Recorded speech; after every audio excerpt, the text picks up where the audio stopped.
without further ado, I'd like to call upon the Prime Minister to open the debate. You're here. Hello, everyone. Before I start, I'm just going to do some very quick pleasantries. First off, I want to give a massive thank you to my main man, Jason. Fucking love you, bro. Love having you as my partner. It's been great. It's been fantastic. Second, massive thanks to everyone at the Penn Debate Society. You guys have been truly a second family to me all the way across the world. And again, thank you to everyone in this debate. I've met all of you. I've said pleasantries to you in previous rounds. Love all you guys.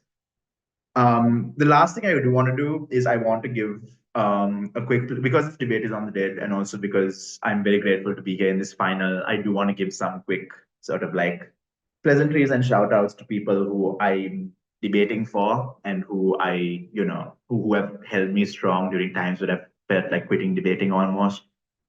The first is obviously my parents. But also to a few very special people I've lost over the past year.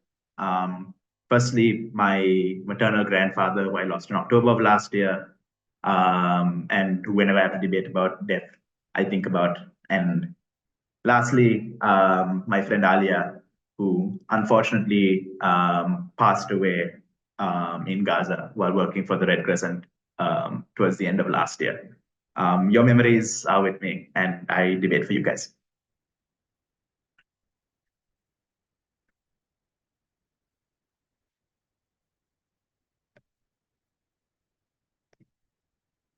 Penna, life is fucking beautiful. It is insane that we get to live. It is insane that we get to experience all the wonders of the world, that we get to taste good food, that we get to have experiences at all and don't just live in existential nothingness. But that has to come to an end.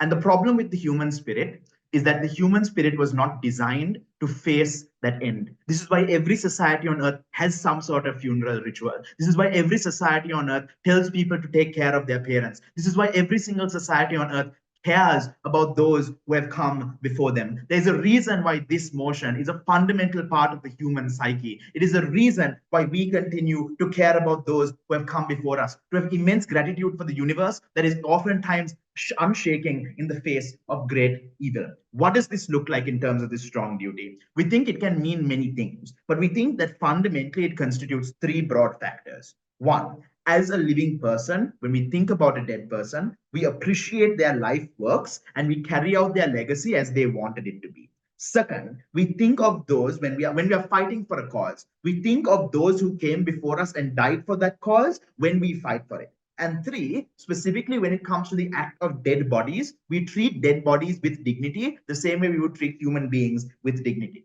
One important parameter for this debate: we don't have to support every single manifestation of this duty to the dead. This motion is not about supporting a narrative, but rather simply about supporting this obligation. So if people do bad things on the basis of this dead person wanted this bad thing, that can still be a bad thing because the action itself is bad. What opposition has a moral duty to prove is that doing that bad thing is bad because of the fact that you're doing it by obligation to another person before you. Okay, two arguments. Firstly, as to why this is a moral duty, I want to note the basis of moral obligation cannot be pleasure and pain, but fundamentally has to be agency. This is for two metamoral reasons. The first is edge cases. We can always think of edge cases where pleasure and pain are stacked up such that we no longer can support this. Instances of mass gang assault, for example, or even like the Omelas thought experiment, where it's like there's a child being tortured to support everyone else living a fantastic life. Edge cases prove that pleasure and pain cannot be our only calculus. The second is that agency is a fundamental prerequisite for pleasure and pain, even if you consider pleasure and pain. In order to be able to have pleasurable or painful experiences, you need to be an agent who has the ability to make decisions. It doesn't necessarily matter whether free will exists. What matters is that you feel that you are able to make those choices and thus feel that you're able to be a full person. This argument will then prove that death does not end your agency, and therefore we have an obligation to these people. 4 reasons. The first is that people have plans for after they die that we fulfill because they enact those plans while they're alive. The intuition pump here comes from when we think about people who go into comas. When someone goes into a coma, we don't necessarily know whether they're going to come back to life or not. But we think you have an obligation to carry out what that person wanted because they wanted to do those things while they were still alive. This then means that obligation doesn't come from the state of the current state of the person who had asked for that obligation, but rather the state of that person when they asked for the obligation, which is why this is important. The second reason is that obligations to people come from before your birth and therefore must extend after your death. The fact of the matter is, there are hundreds, if not thousands, of people whose actions affect you in a positive way and not just affect your life, but your own legacy, even if they lived before you. My grandfather impacted my life by setting my family up for success, even though I never got to meet him because, like, my paternal grandfather passed away when my father was 18. This then means that because they gave you an obligation, you then give other people obligations. This is therefore a necessarily continuous process where you have a moral obligation to those who have died. Third, death is a fundamental necessity for life to exist, and therefore you have an obligation to the people who have died before you. Death is necessary for life to exist, one, because Earth has limited resources and therefore deaths of people prevent overpopulation. Second, the fact that in order for you to live any sort of life, you need some sort of inheritance, whether that's like a meager inheritance or just being given a house to live in, that comes from people who have died before you, and therefore you do deserve have an obligation to them. But also just the fact that like there's an evolutionary end of use to the human condition that comes when you die, which is the reason for why human beings keep procreating, which is why dying is a fundamental prerequisite to your very existence, and therefore is something that you have an obligation to. You won't exist without the dead. Fourthly, this is a fundamentally existential argument. The human psyche is not built to tolerate death. Every single moment, even those people who say that they are comfortable with death are simply distracting themselves with other philosophies that make them feel like they are comfortable with death. Even the strongest ascetic who believes that he is going to be reborn is afraid of that split second after he dies when everything goes to nothingness. This is absolute existential trauma that is the worst form of harm you can imagine. For this reason, it is something you should care about. This argument then proves a very strong moral duty. I know we don't care about moral arguments much in BP, but this is specifically why you should care about it. This is about every single human being who experiences this. It's about the essence of existence, and it's about how the fact that the dead we treat the dead is an indication for how we treat people generally, which is why we think it's an intent issue and something we should care about. Yeah, Robbie, go ahead. Agency is a bad metric because humans are terrible epistemic agents. If your anorexic friend wanted to use her agency to starve herself, it is your duty to be a paternalist and say, no, you are stupid. Don't starve yourself. Okay, but the problem is that's not a reason for as to why human be like agency doesn't matter. It's a reason for as to why you shouldn't, particular people shouldn't be making decisions. So maybe people who make bad decisions shouldn't have that have that be respected. But the fact of the matter is, generally we consider human beings to be rational agents, and therefore generally we should have an obligation to them. The second argument is why we have better world outcomes. We think that just respect for cultures via their dead means that you're less likely to do things like desecrate native burial grounds, desecrate the grounds of people who have come before you. This is important because people believe it is important. This is a form of cultural harm you enact on people if you don't believe it's important, and therefore it is something that we should support. The second is just that it makes people better off while they're alive. If you know that people will have an obligation to you, we think even the worst of people want to do some sort of good and therefore are likely to live well and want to be remembered well, or even do things if they're rich, like set up trust. But the last thing is it creates a grounding for things like political reparations, which is that it is often a very weak argument to say we should just help people because they're suffering right now. If you believe there's an obligation to the past, that is a very strong argument to help the people who are suffering because of historical injustice. It is for all of these reasons that you will vote for OG. Great. I thank the speaker for those very fine remarks. And to start the case in the opposition side of the House, I'd like to call upon the Leader of Opposition. Here. Hello, can everyone hear and see me if I speak like this? Yes. Fantastic.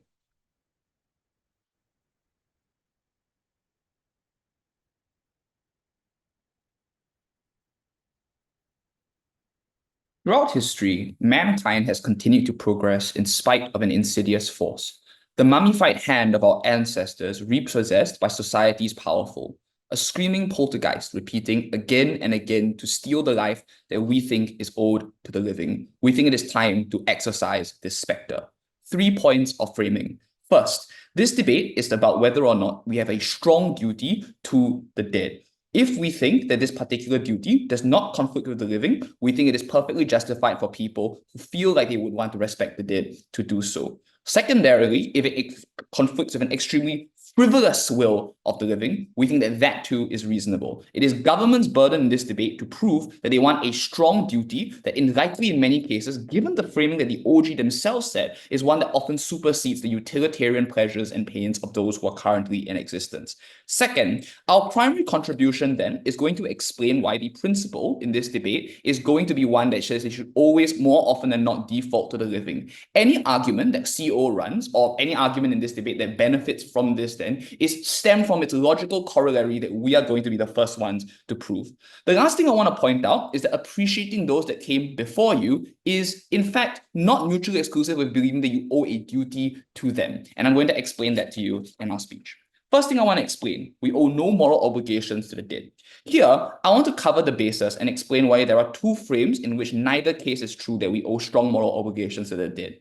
First, on a utilitarian frame. Judge, if you believe that pain and pleasure is the fundamental priority in which we ought to dictate moral obligations, and the reason for this is that because it is arbitrary that human beings are born with some sets of duties over others, because these are the circumstances that are set by life, we think we owe no moral obligations to those who are born, those who don't experience pleasure or pain. But I want to also, and this is the second broader con on the deontological frame, engage with what we heard from the government bench as well. The primary thing that we get here is this idea that we respect the human will. Now, the end point of this argument is probably a Cosgardian claim, right? Which is that the core of human existence is the human will because it's the ultimate value choice. The problem with this, however, is that Ashwin does not give any way that this principle can be limited. Think about it. The principle of the dead extends infinitum on their side of the house. This is not how we appreciate even wills that exist in the status quo. If Bharath gives me a particular preference, that preference is not respected in infinitum, or even in cases where it is something that in many cases seem unreasonable. Wills have to be balanced on one side or the other.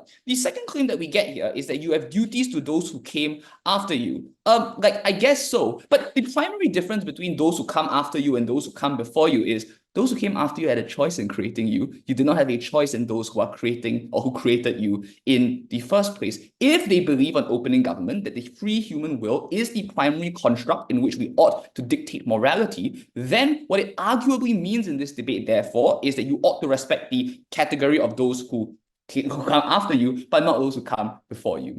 The final claim then is this idea that death is necessary for life to happen. Sure, however, no one chooses to die. It is silly, we think, to give special moral obligations to individuals for a process that they don't necessarily choose to carry out anyway. What is the upshot then of all of this? And to be clear, this isn't just destructive, it is constructive as well. Because the real people who are currently experiencing the human will are those who we know for a fact to be alive. It is the people who currently exist who have active wills that are able to change given present circumstances. And these are the individuals, therefore, whose wills we are best able to fulfill, but also the ones where we are most able to carry out. If you believe, for example, that relationships form based on things like reliance in the same way that a parent or child comes up, dead people do not rely in many ways of our promises or our obligations because they can't necessarily react or change their position given what we have obliged them to do. It is only those, therefore, that are living that are able to do this. What then is the upshot of this argument? The largest moral obligation we owe, therefore, are to those who are currently alive. It is because of that, therefore, if opening opposition can prove to you that there are key trade-offs that harm people who are currently alive at the expense of this moral obligation to the dead, we clearly take this debate. This is the most substantive contribution that opening opposition can make in this debate. It is the framework by which the rest of the debate will take place. Second claim then, the shackled society. And here, I want to give a few key examples in which people are often shackled by the will of the dead and impact them. The first is things like probate wills. This means, for example, we often give and dictate people to, for example, give our assets to our children. The problem with this is that most individuals are likely to carry out their future wills in a selfish manner, given the analysis that we heard from the opening government. But here's the problem then. It means in many cases, it prevents the primary redistributive mechanism by which many individuals who lack that agency can do. Because in the absence of things like wills or inheritances, often states which have a strong incentive to distribute, for example, to gain things like votes or to support the social contract are the ones that are able to carry it out. Before I carry on any further, I'll take a POI from the closing team. What is the trade-off to going to my dead grandparents' grave and putting flowers on it as a way of honoring them? Absolutely nothing. If it makes you happy, go do it. The comparative, however, is if going to your great-grandfather's grave might harm people who are currently alive, we would object to that given the moral framework. Moving rapidly onward, and this is in setup as well, right? Okay, so this often means, therefore, that it is the people who are currently alive who face great harm that we don't like. Second, often we feel that we need to hold ourselves to promises. It's not just about our dead grandparents, although that is terrible, but also things like promising your romantic partner that you will not date anyone after their death. These are things that often shackle people to people who won't even know the consequences of whether or not you're going to do A or B. It looks like, for example, refusing to chase your dreams because your parents made you promise on their deathbeds that you ought not to do this. But the second claim then I want to make here, and I want to further this, is that these obligations to the dead are often amplified by cultural forces that are often dictated by the most powerful. And therefore, in many cases, they are illegitimate. What does this look like? This looks like things like religion. And clearly, this is not symmetric because the belief that you owe a moral duty to your ancestors is therefore weaponized. For example, the Catholic Church believed that you ought to give indulgences and enrich themselves at your expense because you owed a duty to relatives who you dare not necessarily know you exist. In the worst cases, this looks like the, in fringe cases, Hindu practice of bride burning, sati, because of the fact that many people believe that you owe a moral obligation to those who have passed on before you. Panel, at the core of this argument, it is the living, not the dead, who ought to dictate our whims and fancies. We're very proud to stand on opening opposition. Great. Thank you very much, Speaker, for those very fine remarks. And to continue and conclude OG's case, call upon the Deputy Prime Minister. Here. Can everyone hear me? Yep. All right. Again, some pleasantries. Thank you for Ashwin for being a great debate partner and teaching me how to do parley. Thanks to Penn Debate Society for being awesome. Thanks to the tournament. Thanks to our opponents. I'm super excited for this round. Cool. For a person on a hospital bed, knowing that their last moments are near, being certain that their last legacies and their wishes will be respected, that their legacy will extend past their last breath, the source of solace, and indeed to every single other person, a reason to live a better life. Opening opposition is probably right that this debate is about the principle, but I think the principle here is that we ought to respect people in their most vulnerable moments and indeed after those moments have passed. One key point of framing, note that just because a moral duty exists does not mean that it is the only moral duty. That is to say, in status quo, you might have a moral duty to your family, you might have a moral duty to society, you might have a moral duty to your parents, but all of these things can still exist simultaneously, right? It is unclear as to me as to why having one moral duty means that you cannot have any other moral duties. So their entire case, which is about weighing these things, can still exist on our side of the house if both types of obligations exist. The difference here is that in order for all of our case to be considered in the first place, we have to view the dead as fundamentally people who have rights to begin with. That was our entire case. I want to first deal with the principle we got from OO. The first thing they say is that pleasure and pain are incredibly important because everything else and all other moral duties are arbitrary. But look, arbitrariness is just not a reason as to why things are not morally significant. For example, children often still have obligations to their parents because their parents were able to provide massive amounts of things for them, even if they never consented to being born in the first place.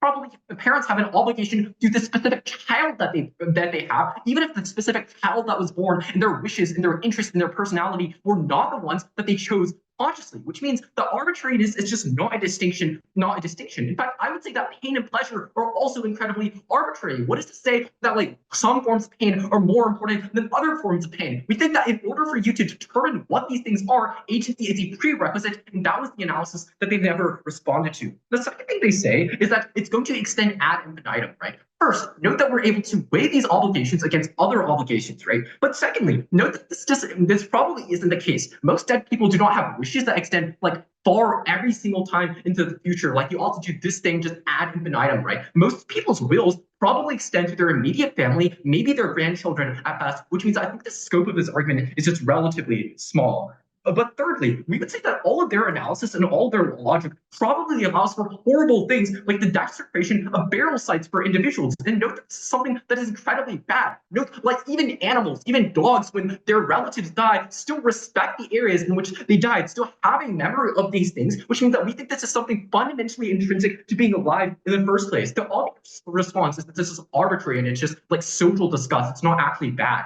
But obviously, every single human value arises from the fact that there is social disgust from incredibly bad things that we deem are bad in the first place, which means that all of Ashwin's mechanisms just still flow at the end of the day. The responses are not sufficient. Why does this prove the principle? Because note that the burden we have to prove is not the fact that we ought to respect the dead and all be all, like you don't have any other obligations. We need to just prove that these are a significant portion of people's moral decision calculus, which the four mechanisms that we brought up certainly do. Before I go, or actually, yeah, the second point we get from opening opposition is this argument that it's just pragmatically bad and that it's bad for people who are currently living. The first thing I want to note is, again, duties are able to compete, which means that you're still able to weigh them. But secondly, they talk about things like social like cultural forces, ensuring that this narrative is doing a bad thing. The first thing to note here is that, like, read the motion. The motion does not say this house supports the narrative that people should have an obligation to the dead. It says that this house supports this right. That's incredibly important because it's not a question of how the narrative is actually spread across society. It's specifically about whether this obligation exists in the first place, which means that all we have to prove is this obligation is good, not necessarily the application of the obligation is incredibly important. But secondly, note that absent this obligation, even if it is about narratives, what is you're likely to defend on their side of the house then it's just some things that are far worse insofar as interests of power still have an incentive to maintain the status quo. That's incredibly important because that is the point in which you do things like spread obligations, for example, to your country, for example, or your race, or the other, or like far other things that are a lot worse. The reason why they're worse is that they're way more arbitrary, which means that based on the metric of OO, they probably lose. But secondly, they're just far less clear. What does it mean to have an obligation to your country? What is it? Obligation to your country? That's far less clear than literally respecting the written word of your dead grandfather's will. I think all of this is incredibly important because it means that the impact on people living is probably very marginally, very marginal at best. And even if it wasn't, we've proven that the dead matter too, and that only happens on our side of the house. Before I go on, I'll take closing. The thing is, you don't just have to defend one obligation, you have to defend a strong obligation. So what is unclear on top half is, what's the trade-off here? In which situation does a strong obligation override other obligation? Because your case seems compatible with other obligations as it is so far. Right. So just because something is compatible does not mean it is strong. I have a strong obligation to my parents, just like I have a strong obligation to maybe like my future children, right? That doesn't mean that this obligation is not strong in the first place. I also think mechanisms that we provide do prove it, i.e. you ought not to like desecrate funeral grounds and burial grounds, and like you ought to respect like the bones, like return like dead remnants of people to the groups that originally owned them in the first place. I do think that there just is a tension here, right? So all this proves that we're just massively winning the principle. Why win the pragmatics if like closing tries to go for something here? Okay, go for something here. Because all of the material that we got just got no engagement from OO. The fact that it leads to things like ethnic tensions, because there are communities in the status quo that massively do believe that this is very important. But secondly, the fact that you're likely to get reparations that help improve the lives of existing minorities, for example, by injecting their communities with large amounts of capital, with large amounts of respect, things like that. But third, the argument that people just live better and more virtuous lives, which means that if closing or OO tries to argue that people live bad lives and have bad things, then our narrative is key to check against it because it shows that you will be remembered for what you did in the first place. The scope of this is just massive, right? Because it literally affects every single person. And I would argue that every single person probably has some level of morality in their brains. They probably believe that treating others poorly is incredibly bad. They believe that they ought to do good things in life, which is why on our side, you actually kick those in and force those things to the mainstream in the front of their heads because those are the things that they'll be remembered for. But lastly, I think it is just very bad to say that mental states are incredibly like determine morality, right? I.e. death is probably a mental state. It's just the point in which your neurons stop firing in your brain and your body collapses. The reason why this is not true is because you would still allow, the reason this is not true just don't degrade like people's agency based on things like IQ. You still allow terminally ill people to make decisions, which likely proves that people do have an obligation here, even if they're dead in the first place. We're winning on the principle and we're winning on the prag. Please vote OG.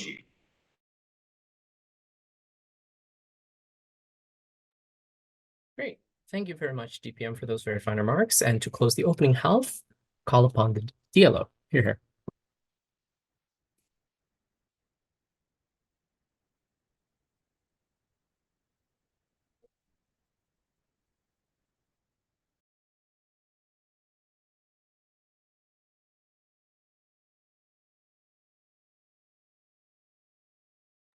Hi, can everyone hear me? Yes. Thank you.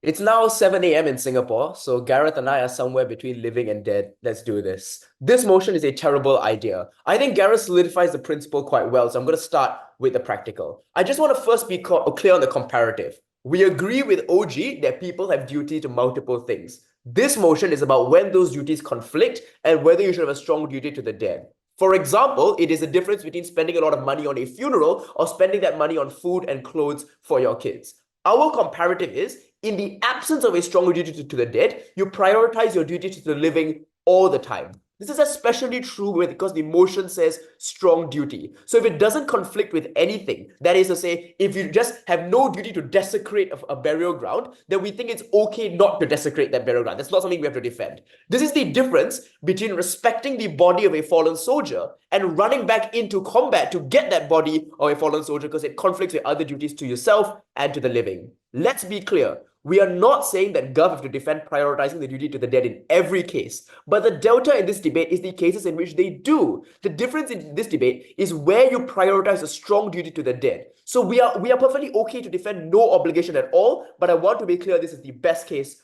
for them. That's the comparative out of the way. The difference in this debate is where people do prioritize the duty to the dead, and we think they should not. I first want to deal with the three harms that OG give us. First, on not desecrating cultural grounds. I've already told you this is symmetric because it doesn't conflict with any other duty to the living. Even if you don't agree with that, I think that there are also reasons on our side not to desecrate funeral grounds. Like, for example, people who are alive have strong attachments to that and will get very upset if you do this. So we think that's an equally good reason to not do this on our side of the house. That's not something we have to defend. The next thing they say is that people want to live a good life to leave a legacy. The opposite is true. If you are respected no matter what, you have no incentive to be a good person. When you don't automatically get respect because you're dead and actually have to do good things, that is when you have incentive to be a good person. Finally, reparations. OG don't complete the argument and they never explain to you why reparations are more valuable than helping those in need. If I had a finite amount of money, I don't see why it is a bad thing to allocate it to the people who are alive most in need rather than the billionaire great-grandson of a slave. They don't explain to you why reparations are more valuable than helping those in need. Withing obligations to the living are far better. What does this mean? On the practical, genuinely, I don't think OG have much left. Compare this to Gareth's case, which got shockingly little response. He gave you a spectrum of impacts, things like wills hoarding patrilineal wealth to how we are able to get more cadaveric organ donation saving lives, all the way across a spectrum to harmful religious practices like blood feuds and bride burning. This was unique to this duty. Yes, we are just to preempt closing, right? Yes, religion, etc. might continue to be bad in other ways, but there are practices that specifically require the duty to the dead to motivate them. It is an incredibly unfortunate thing. There are some women in India believe that they are fulfilling their duty to their husband to be with them in the afterlife and believe religious leaders and jump into the fire and kill themselves. This is incredibly pernicious on their side of the house. The unique thing about the obligation to the dead is that it can't be confirmed, which means that they get ventriloquized by those in power. So even if it can be done perfectly on their side of the house, the way in which it manifests in real life is incredibly bad. What's the weighing? The impact that this has on people is incredibly large, and there are a couple of reasons why it's magnified. First, because they are dead, there is no way to discharge the duty in other way than what you perceive is that way. Second, the fact that it interacts with other narratives and power structures like religion who are able to use this in bad ways means that this impact is going to be magnified. Compare this to the Gov outcomes. At best, people feel solace for a couple of hours in the moments before they die. Compare that to the real impacts on people where this duty forces and coerces them to do really harmful things to their own lives.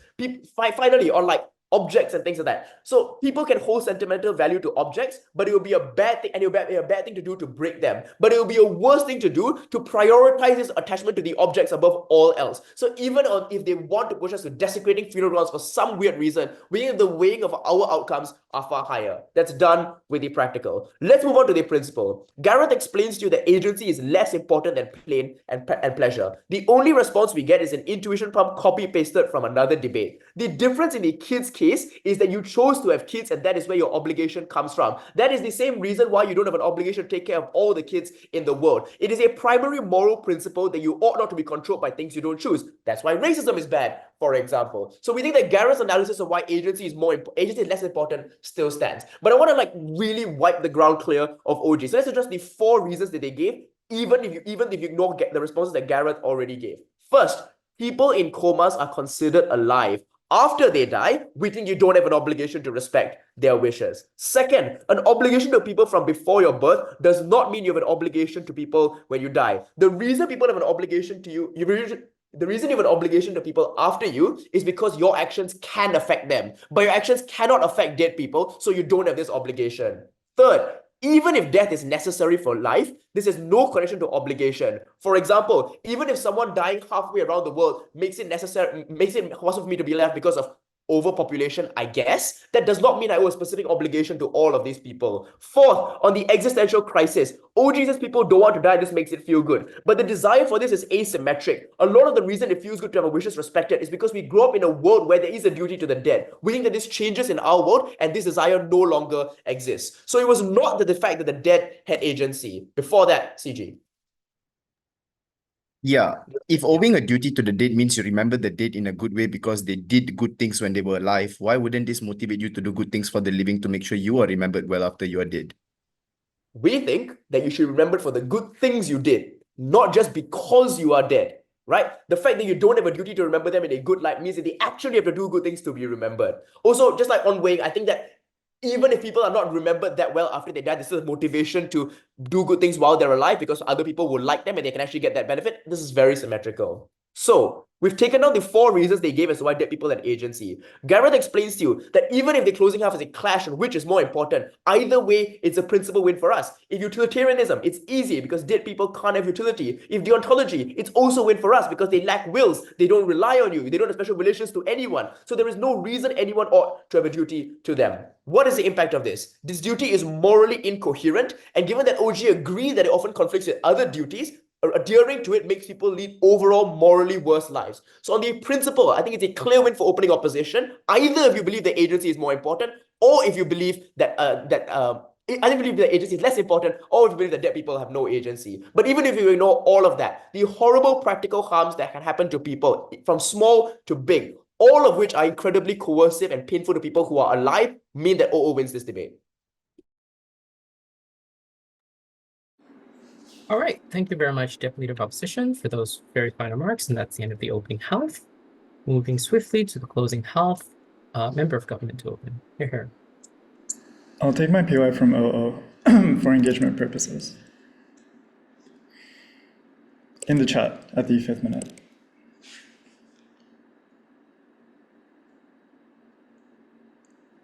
First, a duty to repair injustices. Most people on the planet come from countries that were at some point in history war-torn, invaded, and colonized. Following colonization and oppression were hidden mechanisms of oppression that have been entrenched within our systems. Malaysia inherited a system that was racially divided by the British, which produced a myriad of political problems in voter suppression, corrupt strongman politicians, which entrench power through legislations that are still in place and oppress people right now. Post-slavery, Black people in South Apartheid and America were still subjected to terrible living conditions sanctioned by the state in over-policing, redlining to prevent access to economic resources, and discrimination, which have led to the lost livelihoods until now. This intensity is also a generational guilt. White people feeling terrible that their societies were built on black and brown bodies. This context is important because OG did not explain necessity and duty. At best, they argue some autonomy was sacrificed for present benefits. This compounds its intensity, therefore persuasiveness to society. Two ways that we extend. The first, it is the scale of their suffering which empowers this duty, because it was them sacrificing autonomy in all spaces to ensure you can exist is why you have rights. The parents of first-generation immigrants that crossed deserts and gave up everything so that you had a chance to live, therefore you owe this obligation in necessity. Second, it is precisely because of the tragedy of death that creates empathetic responses from most situations where people would be apathetic. It is when a human dies that cultural divides get bridged, because we see a human soul that lived entire lives of suffering when we hear their stories told by those that came after them, but also how their deaths were brutal and unjust. This means it is not just a duty because of an asymmetry and creation of autonomy like OG says, but a duty because your capacity to pass present policies come from the worst outcome of these people dying. Arguably, you never had the political capital to oppose police until those listed by BLM nationally created the emotional incentive for people to listen. So it's not their past contributions, it's their contributions right now, even when they're dead. Why is this beating opening half? Primarily because OO says that people shackled by those who are dead is bad. This material doesn't apply here because it justifies this obligation by highlighting present contributions rather than contributions when the dead were alive. Secondarily, I want you to think about O and CO. If life is so arbitrary, what would you do in the comparative? Drown yourself in more alcohol and work to make your bosses richer? It cannot be doing enjoyable things, because doing enjoyable things can still happen while you are serving these obligations. If life is meaningless, it is better that we create cycles of meaning that deepens our perception of the limited time that we have on this planet, because when we are fighting for a legacy that their sacrifice will help people like them in the future, life becomes meaningful. Third, on anorexia and self-harm. If they find fulfillment from this, do it. It is not our place as privileged debaters to tell monks in India that starved themselves in protesting colonization that they should not have done that. Second extension, grief. Note, opposition's logic here is actually awful. If self-interests are the way that they characterize things to be important, don't pay for funerals because it costs fucking money that you could buy other things that find enjoyment. Don't attend them because it might make you sad. Two things to observe here. One, someone important to you died. You do feel sad. You feel sad because they used to be part of your life that made it better. The only logical progression for emotional processing is to feel the sadness, which is done at most funerals. Second, these actions are key to forming support structures. The delta is not whether you continue the fight like OG says, but whether more people show up. When I don't attend a funeral, I am failing my family members that need me during that time. Conversely, more people operating these obligations mean more people attend, more shoulders to lean on and verify the sadness that you feel and talk about how to move on, and they're uniquely the people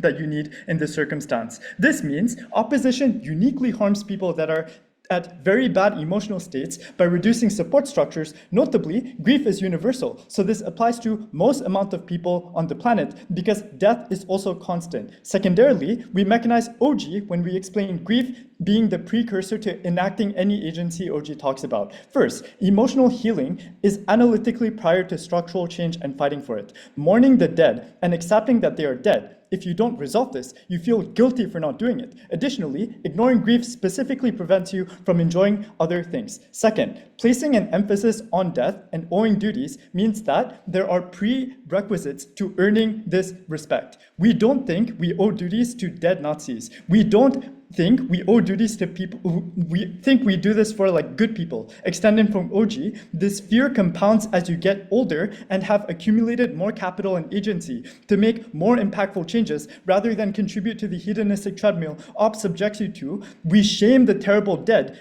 and misremember them in terrible ways, which deters actions that are not good. Lastly, I want to flesh out opposition's counterfactual, specifically why their meaninglessness is actually worse. Before that, I'll take OO. The moral motivation for reparations is to help the living who were disadvantaged. If it was only about saying sorry to the dead, you would build a very fancy graveyard and not give money to living minorities. So they're separate, like the point isn't if you do this or not. The point is why you should do this. And we say that an additional reason you should do this is because the dead create the political capital that make it possible for you to do this, not just your autonomy to be able to enact this. Therefore, this is logically prior. Lastly, opposition's counterfactual. You are fed a lot of non-starter obligations or interests, ways to enjoy your life in ways that have diminishing marginal utility. After a certain point, continuing to work to get that promotion, get that bonus, stops being meaningful because you have experienced most emotions and joys in life to some extent already. Having a duty to the dead adds to the layers of contributions you can have as a human. When you teach now under our side, you know that even if you are underpaid, even if in the grand scheme of things you are meaningless, which society tells you that, by the way, in terms of the life that you actually live being terrible because you're underpaid, you are at least telling yourself that you're teaching future generations that will live on and make life better for other people. Ops duties here are contradictory as well. If you owe a duty to a live family, you are also sacrificing that when you're doing things like work and you take time away from your child. So they don't have a comparative here, even if this is the winning angle. Let's say you live a normal life and their norms isn't intense and sometimes you still grieve. It's still terrible because this just removes meaning in your life because contributions are perceived to stop being meaningful after you die. So the inherent incentive and motivation that you have to do what feels good for you until you die happens under their side, which means you get less incentives to behave well. And lastly, when your contributions stop at you dying, you do less things like sign up for your organs to be donated after you die. Specifically, it entrenches the norm that nothing is important after your death. Therefore, the only thing important to you should be your life. For these reasons, we win. All right, thank you very much, Speaker, for those remarks. And before moving on to Member of Opposition, just a really gentle but very important, serious equity reminder to please be very careful, gentle, and sparing, especially when discussing potentially triggering material at all fronts. Just make sure that the debate does not come out with people feeling scarred or severely uncomfortable. So yeah, some words and choices can be made a little bit judiciously. But thank you indeed. Now moving on to closing opposition. Member of Op to start the case. Here. Thank you very much, Speaker, for those very fine remarks. And this is another reminder before going on to the next speaker. Please avoid triggering materials. That would be just a little bit difficult for a lot of people. And because this is a grand final, a lot of people are watching and listening to this debate, and they may come from different backgrounds. So please be very, very mindful of what is chosen to be part of your speech. And if you choose some spicy choices, please make it at least be worded well. All right, moving on then next to the next speaker, I'd like to call upon Gareth. Here. Am I visible and audible? Yes, to both. I'll take POS verbally.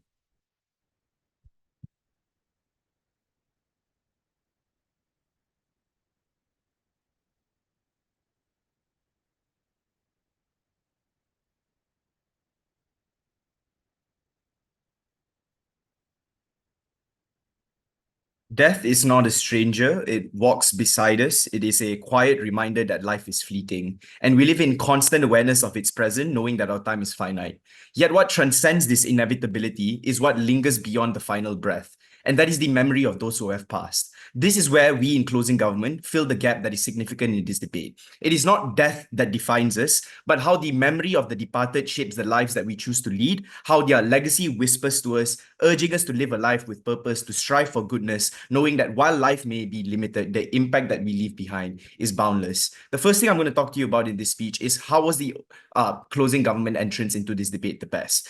OG pushes a pretty rigid principle of agency, and I think O is right in questioning what is the extent of this. And I think this is when both opening opposition and closing opposition run honestly bogus claims that try and toe the line between respect and this duty that we are owing. Here is where opening opposition makes claims like, you can remember them for the good things they did, but don't you go owing them a responsibility though? This is unclear, because if the impact of what they're saying is reliant on people not caring about the dead at all and investing all the care into the living, It's unclear if they actually get all the individual benefits that CG specifically talked to you about that comes analytically prior to any ability that they have to fight for proximate issues for the living. The second thing that I want to do in my speech is weigh out CO. CO has, let's be real, they try and EPL in this debate and try and talk about things like utilitarianism in more principle, jargony sense. I think a lot of the things that they talk about in terms of like caring about oneself and why like guilt will hold you back is pretty similar. The aspect that they do extend on is on war heroes. The first thing I want to talk about here is like, if people respect these war heroes and this offends people on the ground in some way, number one, the owing of this responsibility is like quite an individual thing. If the state is respecting some dead asshole, you can honor your dead ancestors as well that fought against this particular dead asshole. But secondly, the analysis on why this will flood the media, I think this is quite unlikely to happen because I don't think voters on either side of the house will be happy with like war heroes being part of the media during like election cycles, because I don't think it's a key issue to begin with. I think both the right and the left will be like, dude, we're fucking poor. Can you do something to help us? But secondly, even if it does, I think this is when we are able to counteract those narratives, because this is where Saleh explicitly talks to you about how the fact that the ones that come up before us have died, it's not just to remember the good things that they have done in their life, but it's the impact that their death has had. The fact that George Floyd died as a result of being knelt on by a fucker means that we are able to use that memory in order to fight for better ability and better outcomes for Black people on the ground that currently are living. I think this is at the point at which we unlock like opening opposition's impacts in terms of fighting for the living, but also this like weighs out completely closing opposition that has no tipping point mechanism as to no tipping point mechanism whatsoever as to why this will be the case in such a large scale. Weighing out then against opening opposition. The first thing that they say is that people will trade themselves more than they need to because there's no end to this, i.e. listening to what their parents told them on their deathbed, etc. The first response that I have is personal agency. Like, people are not mindless followers of every wish or instruction. I think people can selectively choose which aspects of a legacy to uphold, especially when those legacies probably align better with their values, i.e. people find different ways to honor the dead, even though their parents or whoever might disagree with them. The way that they justify this is to say things like, my parents would be proud of me because I'm happy and I'm living a good life and an honorable one, as opposed to my parents would be disappointed in me because I'm a gay person. The second response here is that unclear how individuals will just be okay with people dying. I think this is the point that where OO is quite unresponsive to OG's premise of how death is not something that's preferable. But I think here is where closing government specifically bats it home, because I think we flesh out how grief is incapacitating in nature, and the ability for people to live like normal lives and go about their day-to-day lives when someone important has died to them is severely hampered. It is only by going through this process of grief that can only be birthed as a result of you feeling a need to go through this process because you pay an obligation to the dead. The fact that they did so much for you, the fact that you now are like, I don't know, tasked to carry their dead body to their graves and stuff like that, would seem like a responsibility that you pay to the dead, but it also allows you to come to terms much better with the fact that they have died. Therefore, it's unclear why individuals on opposition side will just move on with their lives and not care about the fact that someone important to them has died. But thirdly, then is the shaping mechanism of legacy. I think this is where Saleh talks about how we are able to use the fact that the fact that life is finite, and the fact that we are remembering these individuals, why this is able to create a feedback loop in the life of individuals to remind them that it is important to live honorable lives, not just for the proximate materialistic benefits that I can gain in this life, but it's the fact that I leave a legacy and I can be remembered. And that is something that people care about, because oftentimes people are afraid of dying. People are afraid of the fact that they're going to leave this earth one day, and the very fact that they can stay alive in the memories of individuals, it's something that incentivizes them to be much better. The second claim here that opening opposition makes is that people forget their obligations to the living. I think number one, our claim on legacy directly counters this by showing that individuals are driven by their desire to remember it well, which promotes like ethical and forward-thinking decisions as opposed to like really bad ones. So when people understand their actions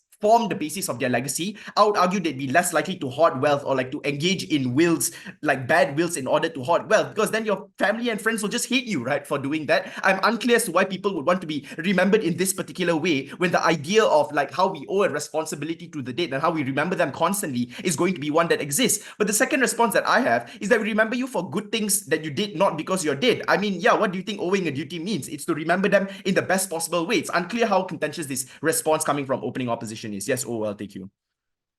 We cannot confirm the will of the dead, and it is therefore those in power who ventriloquize what they would have wanted, like religions or post-conflict parties. That is specifically why a strong duty is different from just respect. I don't understand why this is contentious, because I don't know why everyone is grieving over the same person, or everyone is owing a responsibility to the same dead people. Obviously, there are majoritarian groups that will fight for, like, I don't know, right-wing populist icons or whatever, but there are also minority groups that can pay penance to like people who are like ancestors of them who fought for like things like independence. I think it's pretty clear how we weigh out opening opposition and like op bench as a whole. I think we prove a more analytically prior case that unlocks the ability of people to like be better individuals and to be like better, not be better individuals for themselves and to motivate themselves to do better, but also to like help other people around them. Here's why we weigh over opening government. I think we proved reparations much better because we prove how obligation as a result of not just things like agency and the fact that they lived a life, but as a result of suffering. But secondly, we proved how grief and how a healthier and more unified grieving process where you're able to feel the emotions of grief in a healthier way and in one that has more support structures, it's much better for individuals and comes analytically prior to a lot of things that opposition talks about. The weighing of grief over structural changes is simple, Judge. One is that grief is universal. Two is that emotional healing precedes any form of structural change that OG wants to talk about. But three is the mental health implications, that while structural changes may impact future generations or be slow to materialize, the ability to navigate grief and to have an immediate long-lasting impact on the lives of individuals and their psychological well-being is one that is inevitable and one that is long-lasting. Me and Salih stayed up for like 2 fucking days to do this tournament. We better win this shit. All right, thank you very much, Gov Whip, for those very fine remarks. And finally, to conclude the overall debate, opposition whip. Hear, hear.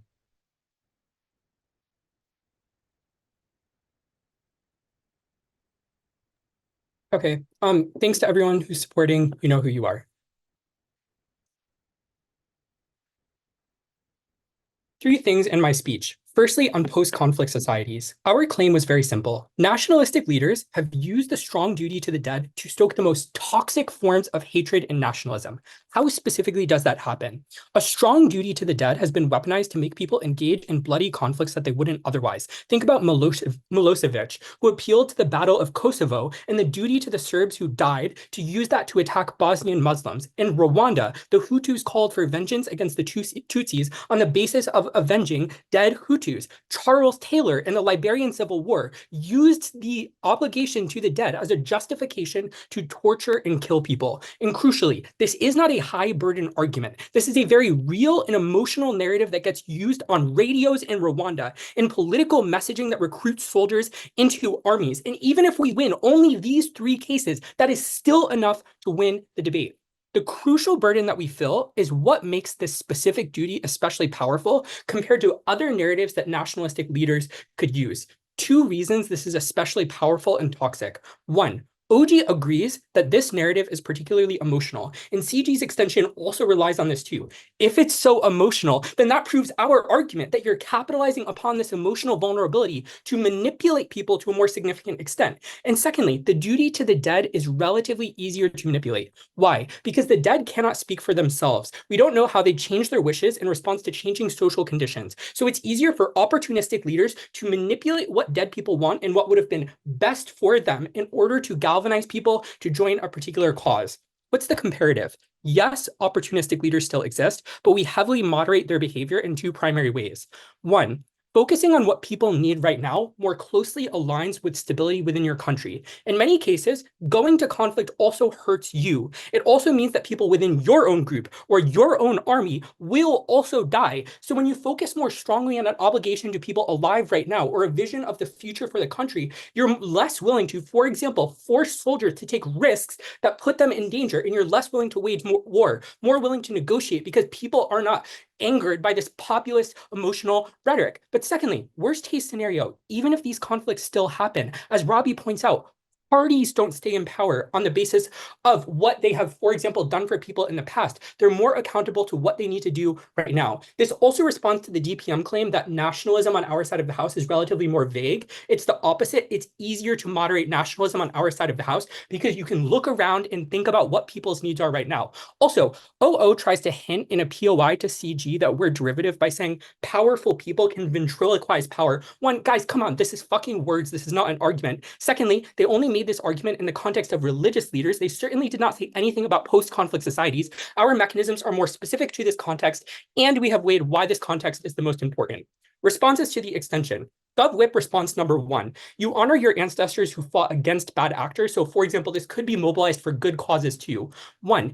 Even in good cases, it is bad to leverage a strong duty to the dead. Why? Because it makes people super emotional. So you're less willing to, for example, negotiate with the other power, even if that would be more strategic for them. On our side of the house, you can still intellectualize that something like brutality is bad or that an injustice has happened. And on our side of the house, you can just look around and say, this could happen to people in the future. So we co-opt that CG response. But secondly, the bad uses obviously outweigh the good uses of this narrative for the reason that in many cases, bad actors have stronger incentives to sort of manipulate people in order to gain power. The second thing they say is that the media doesn't care about accountability for political parties. In many cases, the state controls the media to a more significant extent. On our side of the house, we got more accountability. The only other implicit response that comes from GovBench is that there are fewer reparations on our side of the house. 2 problems with this argument. 1, we get better types of redistribution on our side of the house. One of the main responses to reparations advocates in the status quo is people alive right now aren't responsible for these wrongs. Why should we care about dead people? On our side, the strategy that advocates used is couched in language that others already agree with, i.e. you agree that we should care most about present day people, then stick to your principles and make sure that we are giving money to these present day people. So the TLDR is our advocacy is relatively more convincing. And the second thing to point out is that even if politicians capitulate to requests for reparations, it's more likely to look like monuments on their side of the house,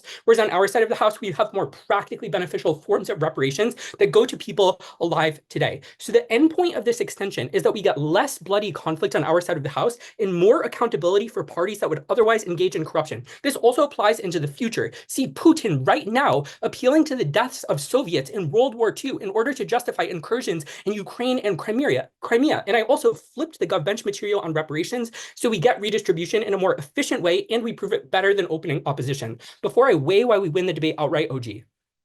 So good people and activists are just as motivated as bad people and dictators. The good and bad probably cancel out on either side, which means the consequences are symmetric. You default to obligation. Dude, come on. I spent 2 minutes responding to this. Weighing. 1, this outweighs the GovBench principle because I just proved that fewer people die. Crucially, for agency to exist, they need to be alive in the first place. So if like the tricky weighing that OG wants to do is, well, it's a prerequisite. Obviously, life is a prerequisite to agency, so we are more important. But also, just to steal the deal on why utility is the most important issue, 1, if people are equal, obviously we should maximize agency as much as possible. And the best way to do that is to ensure that people are alive. And the second thing to point out is that OG is right that in some cases, what you deem to be valuable is subjective. But here's the key thing to point out. Even if people think that like more like soft goods are subjective, an uncontroversial good that people think is good is being alive in the first place. And given that people uncontroversially think it's wrong to be murdered or tortured by another individual, our argument is compatible with many of the justifications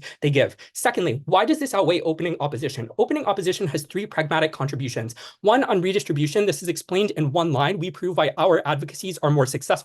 Secondly, on loved ones, the severity of watching loved ones be killed in war is obviously worse than grieving a loved one, especially because there are alternative strategies to sort of address that grieving, such as going to therapy, whereas the trauma that's inflicted due to the severity of post-conflict, conflict scenarios is obviously a lot worse. And thirdly, there's stuff about religion using this in poor ways is obviously not comparative, as Robi points out at the top of MO. And thirdly, it outweighs the opening opposition moral principle that dead people don't have rights. Why? Because this is just a defensive contribution against the GovBench, whereas we are more offensive in explaining how individuals' rights are actively stripped of them. And everyone in the debate agrees that people alive right now, particularly vulnerable individuals who are in these conflict scenarios, do deserve rights and do deserve to be cared for. We best respect those rights on our side of the house. Proud to win from CO.